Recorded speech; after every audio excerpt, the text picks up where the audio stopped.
একবার দেখা গেল বিদেশের এক জেলখানায় আসামিরা দেওয়াল টপকিয়ে পালিয়ে যায়।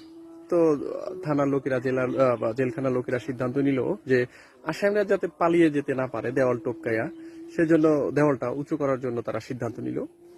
তো যেই কথা সেই কাজ, তারা চতুর্দিক দিয়ে দেওয়াল উঁচু করলো। উঁচু করাতে যাতে এমন ভাবে উঁচু করলো যাতে আর দেওয়াল টপকে আসামিরা না পলাইয়া যেতে পারে। তো দেওয়াল টানা শেষ, এখন জেলার সাহেব আসছে আপনার জেলা ওই কাজ পরিদর্শনের জন্য। তো উনি এসে খেয়াল করলেন যে চতুর্দিক দিয়ে ওয়াল টানা হয়েছে, একটা সাইড ওয়াল টানা হয় নাই, মানে ওয়ালটা উঁচু করা হয় নাই। তো উনি জিজ্ঞেস করলো যে ওই সাইডটা কেন উঁচু করা হয় নাই।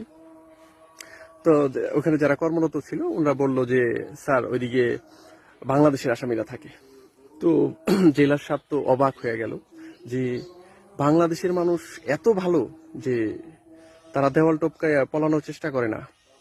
তখন ওইখানকার কর্মরত যারা ছিল তারা বলল যে স্যার বিষয়টা ওইরকম না, ওইখানে যারা পালানোর জন্য উপরে ওঠে পিছন দিক দিয়ে আরেকজনে পা টেনে ধরে, ঠিক আছে, উপরে উঠতে দেয় না।